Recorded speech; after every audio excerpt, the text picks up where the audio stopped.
there are reports coming out that drug overdose deaths have been increasing every single year since the 1970s. It has been a steady increase every year. These are some of the reports coming out. And it has never slowed down or stopped. So every single year from the 1970s all the way up to 2018, there have been consistent increases in drug overdose deaths in America, and it has never declined since the 1970s all the way up until now. Not one decline has occurred in over 40 years. That says a lot about this country. So they went back and they looked at the trends over the last 40 years, and they noticed that since 1979, the study found that the overdose death rates have been exploding every single year. The drugs may have changed, but the death rate from drug overdoses have been increasing for 40 years. And ladies and gentlemen, that right there should tell you they're not going to stop this drug addiction now. If they could really stop this drug addiction, it don't take 40 years to do it.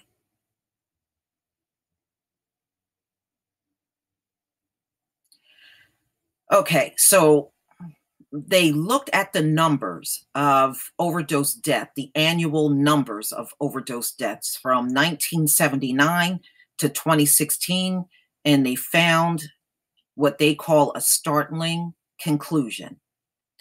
There have been different waves of overdose deaths throughout the years, each primarily caused by different drugs affecting different groups of people in different areas of the country. But overall, annual death rates has steadily risen without interruption from the 1970s all the way up until now. There's been no interruptions in drug deaths, and it's been increasing every single year.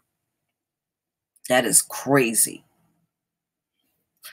Now, according to all of the data that we have been hearing about opioids, that trend started in 1990s, and it has been steadily increasing every year.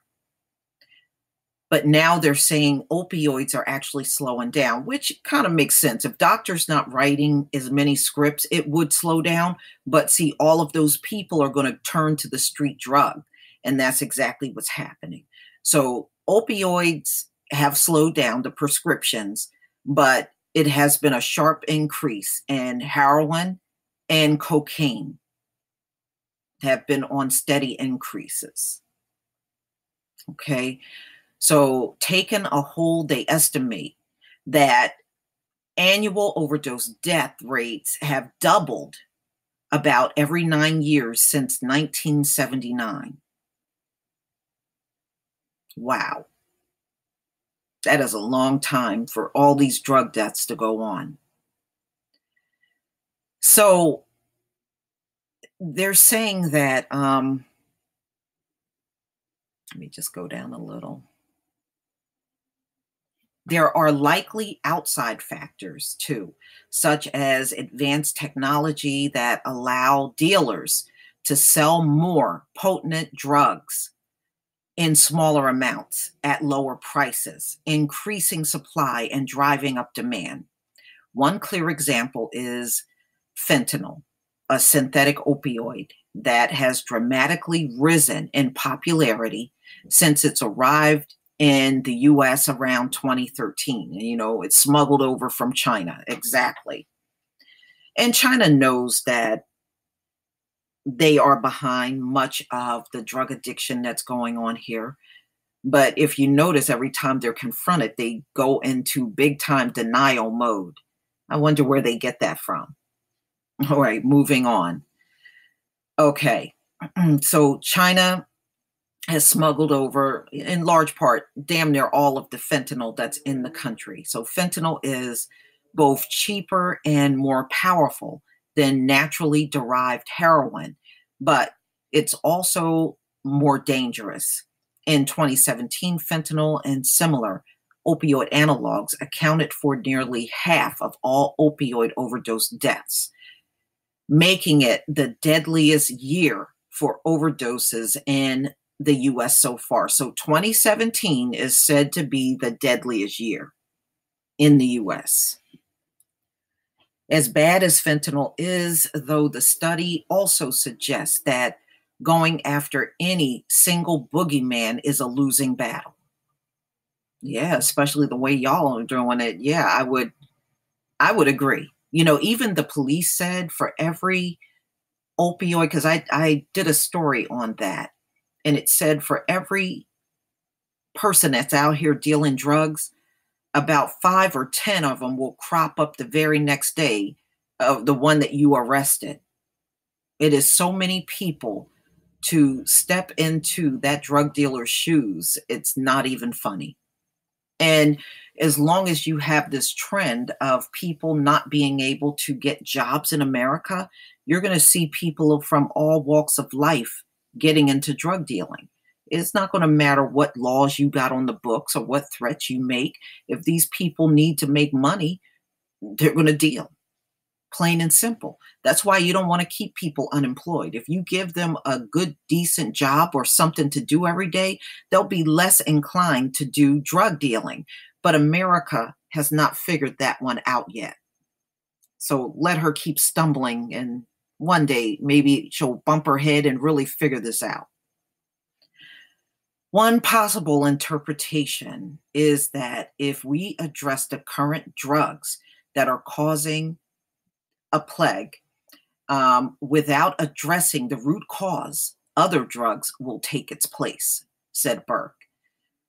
So we need to do both. We need to take care of the immediate issues of the opioid plague, but also understand what's driving the drug use and address those deeper issues. The Center for Disease Control and Prevention estimates that there were 72,287 drug overdose deaths in the US in 2017, with the majority caused by opioids. And also remember, ladies and gentlemen, the CDC only gets numbers from 22 states. They do not get numbers from all 50 states. So that number is really not the true number at all. All states are not required to report their numbers. And as you can see, they don't do it. But am I surprised? Actually, no. No, because, there was a bad opium epidemic that went on for a long time in the US as well. This place has a tendency of succumbing to drugs, and it's historical. You can go back in the history and see people all strung out on drugs even well past 100 years ago. This is a long-standing problem in the US, and it won't go away anytime soon.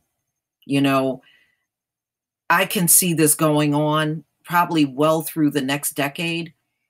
Even some of their researchers are saying this plague that we're looking at today could go on another 25 years strong. And just looking at the way things are, I believe it. I definitely believe it. But I think it's going to be so many people gone by then. I don't see this making it another 25 years. It's not going to be hardly anyone left by then. Time is short, ladies and gentlemen. It really is. If you thought it wasn't, believe it now. This trend is killing them. This trend of dying every single year steadily from the 1970s all the way up to now, is kicking their asses. And there's nothing they can do about it. Nothing they can do to stop it. You can't stop this thing when you let it spiral out of control. And now millions of people are affected by this. And it's taking toll on everything. It's taking toll on the children that are ending up in foster care. It's taking toll on jobs because many of them are screaming about not being able to fill positions. It's impacting the public because these folks can be seen all over the place in every state, all strung out and zombified, stumbling all over the streets. And people are also seeing these folks on their jobs, in their place of employment. Look, I've done stories on school teachers strung out in front of students. Okay, I did another one about a year ago. If you remember, it was a woman and locked her class out of the room so she could shoot up some heroin. So these folks are everywhere, though. That's all I want to say. They are everywhere. And they are causing a lot of accidents out on the roads. Right now, drug related car accidents are now have far actually outpaced alcohol, drunk driving. So the leading cause of death in America is drug overdose. It's not anything else. So anybody trying to say it's something different, they're not telling you the truth. Drug overdose deaths have always been the leading cause of deaths in America. It has since, that they are looking at these documents from the 1970s. I wouldn't be surprised, y'all, if it goes back even further than that. I really wouldn't be shocked at all. But please tell me what you think, ladies and gentlemen. Please leave your comment and subscribe. Don't forget to hit on the notification bell, and I will see you on the next video. Peace, family.